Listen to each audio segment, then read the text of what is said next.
Hi, friends. Hello, and welcome to another Midweek with Meaning. So, I'm just chilling in my office and drinking some yummy mushroom coffee, and I wanted to talk with you. Yeah. So, for those of you that are joining in new, you're joining at an opportune time as we're starting a new month, the month of November. So, last month, we discussed death, grief, and connecting to our ancestors who have gone before us. Perhaps over this last month, for those of you that have been watching, you've been able to approach some of these ideas with a softer heart and perhaps even begun an inquiry into your own deep ancestry, especially after our talk with Kira last week, which was so good. So what are you finding there? I'm really curious. Feel free to add some comments in the chat. I'd love to hear what you've been discovering over this last month. For me, as I've been digging deeper into my own ancestry, I'm surprised and amazed at the resilience and capacity of my family line. But the most powerful feeling that I'm really arriving at is this sense of gratitude. Gratitude for their ability to persevere over time, to get through hardship, to continue despite challenges. So, welcome to the month of November, the month of gratitude. Now, you're probably thinking, yeah, I know all about gratitude. Sorry, I just need to close this thing. I know all about gratitude. I know I should be grateful for things, but it's just kind of hard to remember why we should be grateful for things. Or, it's one of these shoulds. I should keep a gratitude journal, or I should have more appreciation for things in my life. And sure, that's true, but it's tricky to do that if you don't kind of understand the why behind something, right? So today we are going to be discussing the science of gratitude, how developing gratitude, how it can contribute to your well-being and your overall quality of life. So we're going to get behind some of those good pieces. So shall we start?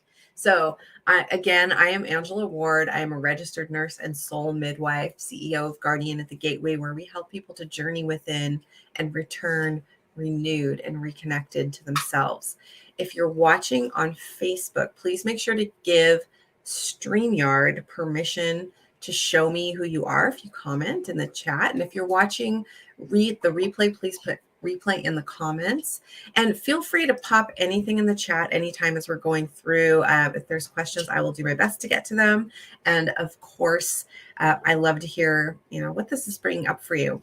I wanted to let you know that I've been doing a lot of research to bring this topic to you today, and I wanted to share some of those sources just to give them all the credit where credit is due. So I used heysigmund.com, the Science of Gratitude article, Wharton Healthcare's article, The Neuroscience of Gratitude, Positive Psychology, which is a great website if you haven't seen it, the Neuroscience of Gratitude article, UC Davis's Gratitude is Good Medicine article, and Medium, The Wild Way has an article called The Science Behind Gratitude. And there's so much more.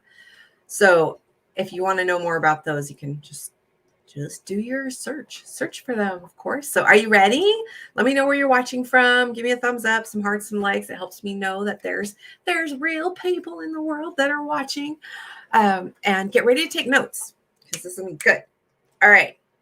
So as we begin, of course, the thing that I find so fascinating about diving more deeply into the meaning of things is to understand the root of the word, where these words come from, because it oftentimes gives me a different perspective.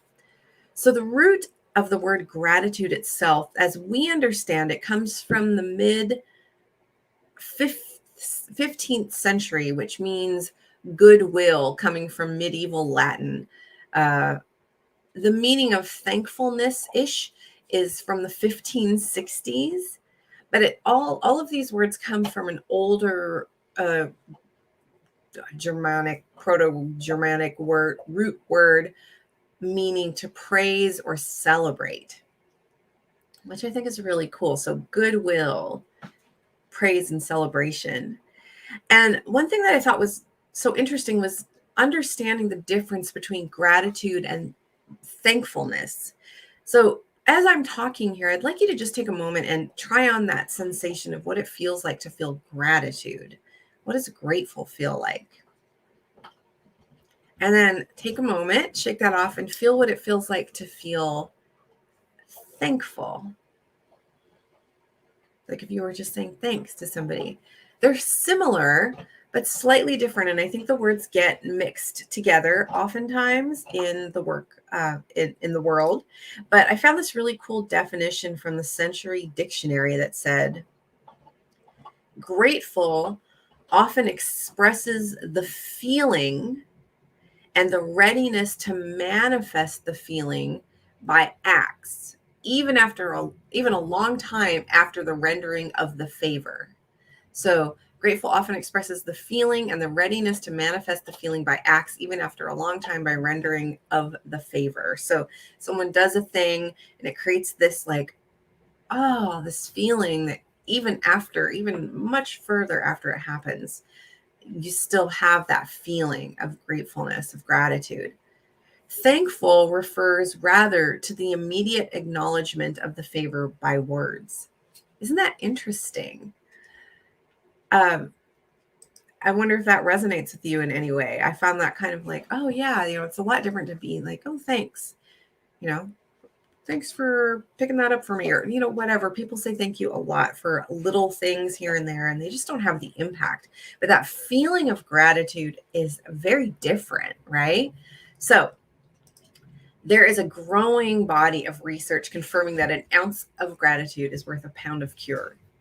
The practice of gratitude can have dramatic and lasting effects in a person's life, said Robert Emmons, a professor of psychology at UC Davis and a leading scientific expert on the science of gratitude.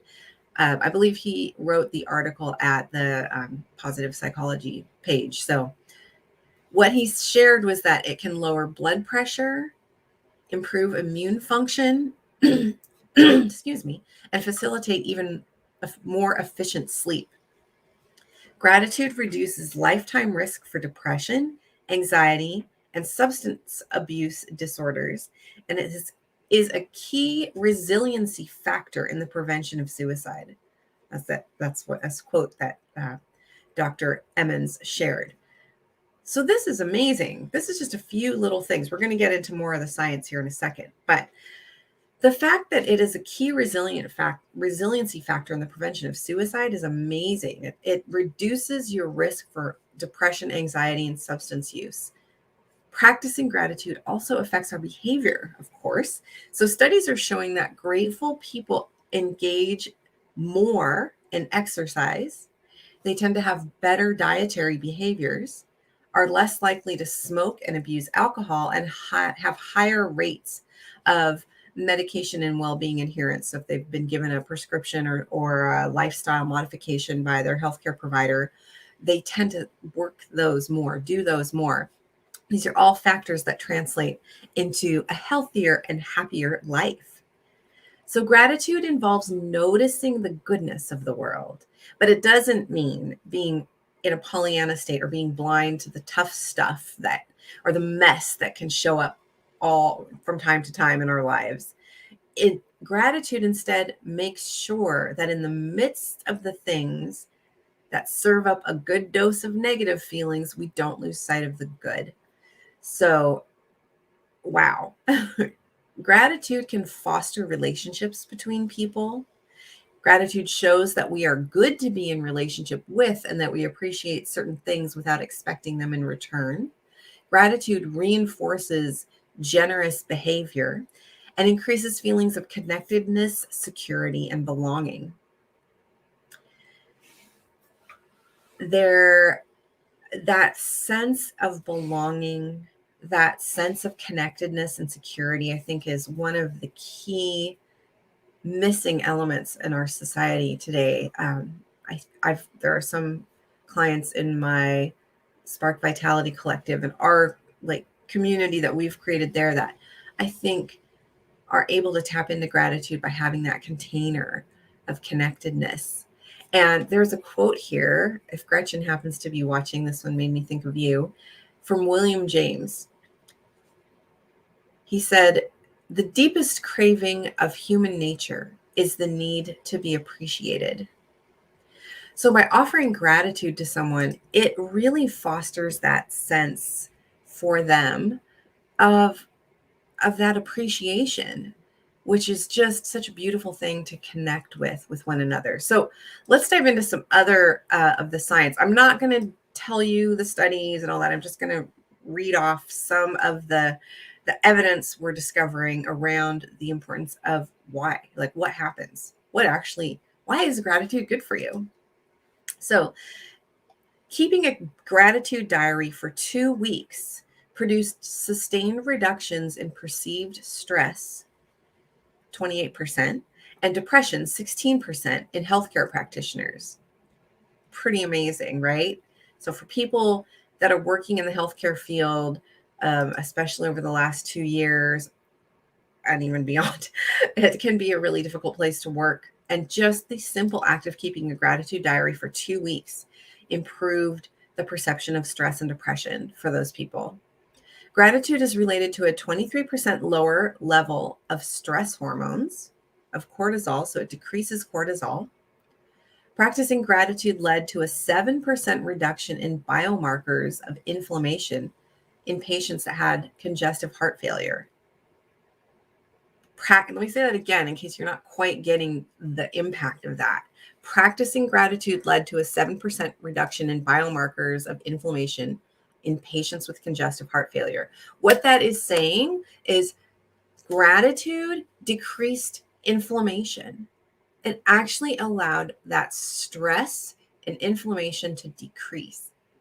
And people that are having issues like congestive heart failure, other healthcare issues, we need to get the health wherever we can find it, right? That is amazing to get that mind-body connection. 2 gratitude activities, counting blessings and gratitude letter writing, reduced the risk of depression in at-risk patients by 41% over a 6-month period in one study. That's amazing. That's not taking a drug. That's not doing anything different. That is practicing gratitude. Dietary fat intake is reduced by as much as 25% when people are keeping a gratitude journal. Very interesting. Now, excuse me, dietary fat, if you're doing ketosis, there's different kinds of fat that are good for your brain, but there's also plenty of crappy fat out there that many of us eat, and it's not good for us. So when we keep a gratitude journal, people tend to eat better. A daily gratitude practice can decelerate the effects of neurodegeneration, as measured by a 9% increase in verbal fluency that occurs with increasing age. So if you want to keep your brain sharp and on point as you're aging, practicing gratitude is one of the key ways that you can do that. I definitely recommend it. Man, that's so incredible. Grateful people have a 16% lower diastolic blood pressure and 10% lower systolic blood pressure compared to those less grateful. I'm not sure how they studied that, but even that is amazing. Woo! Grateful patients with stage B asymptomatic heart failure were 16% less depressed, 20% less fatigued, and 18% more likely to believe they could control the symptoms of their illness compared to those who are less grateful. Older adults administered the neuropeptide oxytocin, the love hormone, showed a 12% increase in gratitude compared to those given a placebo. That's a really interesting one to me. What that indicates to me is the importance of this social connection. So oxytocin is a wonderful hormone, and it's definitely released at many times in our life, but can be released even in simple acts such as havening. I think we've talked about that before in some midweeks with meaning, or by petting your dog, or there's different ways to release oxytocin. So if you have a way to build that oxytocin, you're just generally more grateful. That's really cool. Writing a letter of gratitude reduced feelings of hopelessness in 88% of suicidal inpatients and increased levels of optimism in 94% of those inpatients. That is incredible. Hopelessness is such a difficult place to be in. I don't know if any of you have ever had an experience of feeling hopeless, but it's really hard. And people that were working with writing those letters of gratitude, that an 88% shift, that is amazing.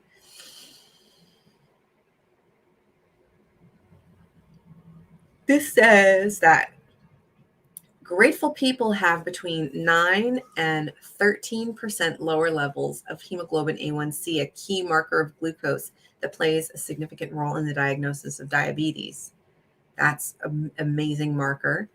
And gratitude is related to a 10% improvement in sleep quality in patients with chronic pain, 96% of whom had insomnia, and 19% lower depression levels. That's amazing. Another important study that highlights the positive impact of gratitude on organizational wellness is from the International Journal of Workplace Health Management, entitled Virtues, Work Satisfactions, and Psychological Well-Being Among Nurses. I'm a nurse. I'm telling you, it can be tough. Work can be a tough place to be, especially if you're working in a hospital setting. This study showed that gratitude was found to be a consistent predictor of several outcomes. So gratitude showed that nurses had less exhaustion and less cynicism.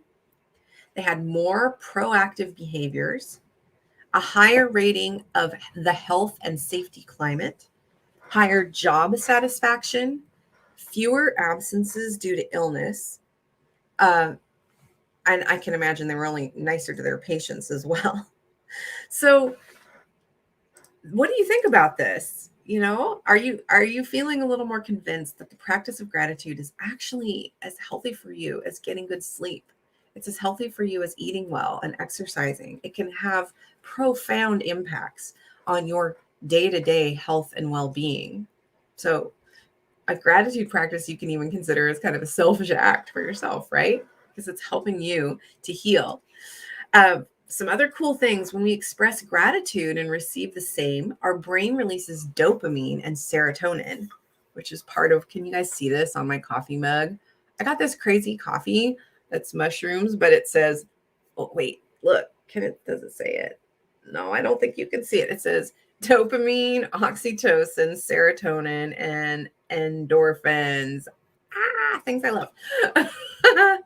Anyway, yeah. So when we express gratitude, we release dopamine and serotonin, which are two critical neurotransmitters responsible for our emotions, and they make us feel good. They enhance our mood immediately, making us feel happy from the inside out. So by consciously practicing gratitude every day, we can help these neural pathways to strengthen themselves and ultimately create a permanent, grateful, and positive nature within ourselves.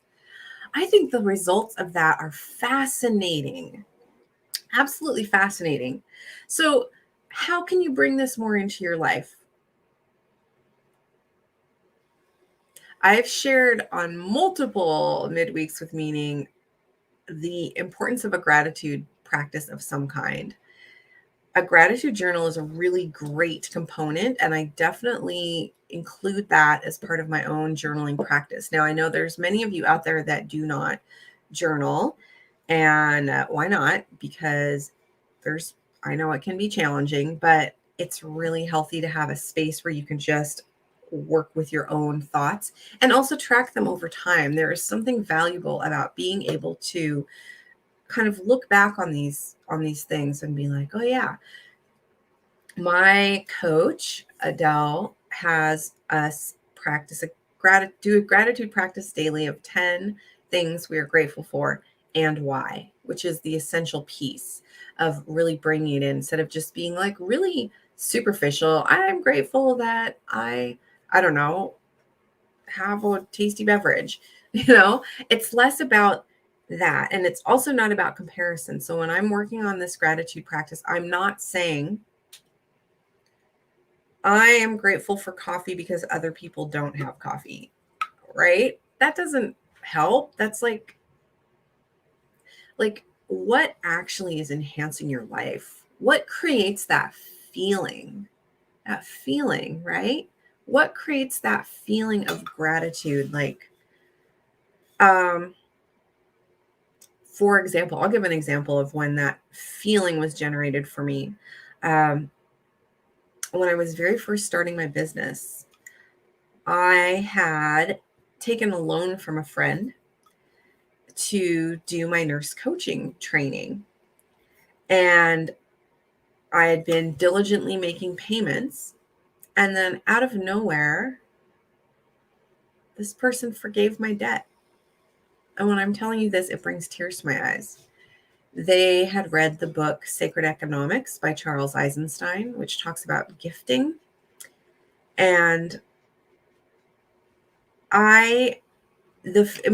just telling you now, and that was years ago, just telling you now generates such a feeling of goodwill that I feel like if this person asked me for something, I'd be like, fuck yeah, whatever they are asking. It just, it really increased that generosity and kindness generated generosity and kindness within me, you know? So how wonderful, how wonderful. Instead of feeling this contraction and closed down feeling of scarcity or not having enough or whatever, instead blossomed me and gave me this sense of possibility and humility and awe and reverence. Very different feeling. So please consider bringing in a gratitude practice. If you are unable to journal with it, perhaps you could have a time with your family or a friend, either at the beginning of the day or the end of the day, or you text each other or send messages or have a conversation about what did you appreciate about today? What are you grateful for and why? And see what it would be like. I would challenge you to do this for a couple weeks and see what happens as a daily practice and make yourself look for it. And the next level practice is if you can even fold in the things that you are grateful for that might suck on the surface. So now I'm not saying to be grateful for the childhood abuser or the shitty boss that makes your life miserable or war and pestilence and Hitler or whatever. I'm not asking that. Don't be ridiculous. What I'm asking is for you to see those places where perhaps you felt triggered, angry, frustrated, and what it actually might be teaching you about yourself or allowing you to see things in a different way. So maybe we can talk more about that in a future episode. But we're getting up to the edge of our time, so I want to do a couple things before we go. Of course, I would like to draw some cards for the week to see the perspective that might want to add our lens for the week. Are there any questions? Please feel free to throw those in the chat. Do you guys like my new bookshelf I got over here? Okay, hang on. Let me get my Sacred Earth Oracle and my glasses. So, yeah. In the Spark Vitality Collective this month, that we're kind of working with is a combination of gratitude in relationship to community and to our spiritual lives and, relationship to that. So this is a really interesting season. And I hope that by being able to tap into some of your ancestral wisdom and, not to be like epically dramatic, but we also talked about death and grief last month. And I think sometimes having those conversations can help put us in perspective around gratitude and around the value of it here. So last week when we talked about ancestors, we got moderation and revolution, both of which, thank you, are going to go back into the deck.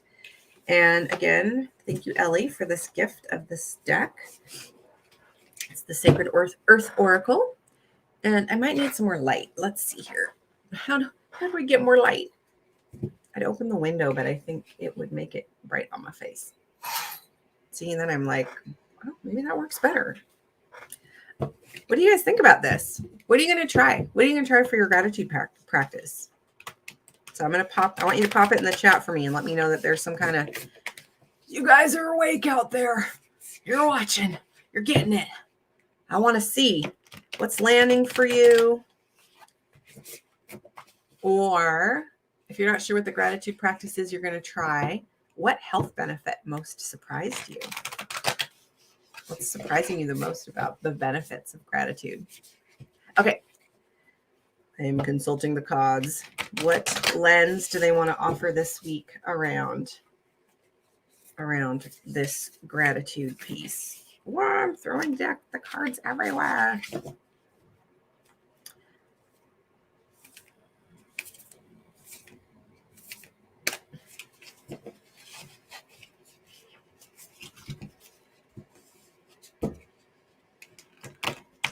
As I'm doing this, I actually just was inspired to pop in and say, I'm really grateful for Mr. Jed Ward, my beloved. His birthday is today. And I am so grateful to know him and to get to be his partner. He's a cool guy. Oh, hey, thanks for writing there. Okay. Jed Miley says, I am going to include 5 things I'm grateful for and why in my daily journal. Awesome. Let me know how that goes. Okay. Let's see. How about it's this card? Let's do this card. Ooh. This one is called Magnetism. Why can I never quite get there we go. Look at that. Oh, that's pretty. It looks like it has a bird of some kind, perhaps. Almost looks like 2 birds, and one has an eye in it. Here, look again. Look again. Tell me what you see here. See, there's like an eye right there, and then, okay. Let's see what magnetism has to say as we contemplate magnetism through the lens of the science of gratitude this week. So, can you see it? Wait, where do I need to put it? I've done this before, I swear. Okay. An invisible force, the magnetosphere, extends from the Earth's center out into space, shielding the surface of our planet from charged subatomic particles that come from the sun. These damaging particles are deflected towards the north and south poles, where they create spectacular aurora borealis and aurora australis. Australis. How do you say that, you guys? The northern and southern lights skip across the sky in flashes of yellow, green, blue, red, and even purple. These natural fireworks are, perhaps, a celebration of the invisible forces working to protect life on our planet. I don't know about you, but I just was like, oh, I just got grateful for this magnetosphere. What? Thank you.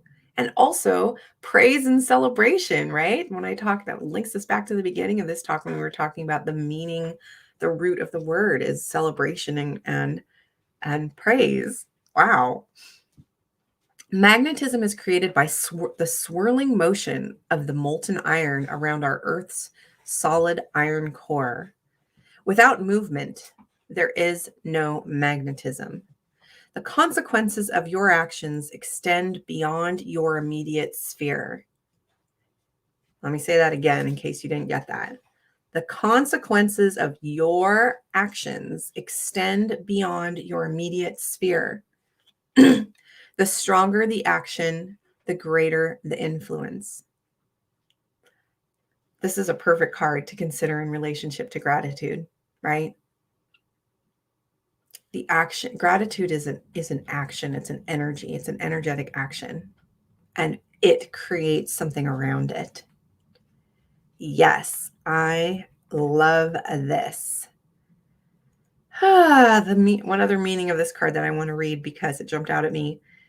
It says, the spiritual meaning of this card is that love is a magnetic force that extends from the heart of all living things. Love is both a protective shield and a powerful attractor. It is the center of the flow of your life. A word, a thought, a touch is all it takes for love to ignite. When it does ignite, it radiates from your core, stretching out beyond horizons. Yummy. I think this is amazing. Well, my friends, thank you for joining me for yet another Midweek with Meaning. I'm really grateful that you like and subscribe and share or whatever the things are that you do with these. And I hope that they inspire your week, that they help give you a little balance in your day. It helps bring a broader sense of meaning to your life and why you're here. So thank you. I'm grateful for you. Please join me next week. Next week, we're going to talk about the mystical experience, and I'm really excited about that one. Also, I'm considering doing another journal challenge. We've done that before in the past that involves bringing in these gratitude prompts. If you're interested in that, just message me and we'll see if there's enough interest. Maybe we'll run it again. Just kind of fun thing to do. All right. Thanks for joining. Mwah. Love you all. Bye.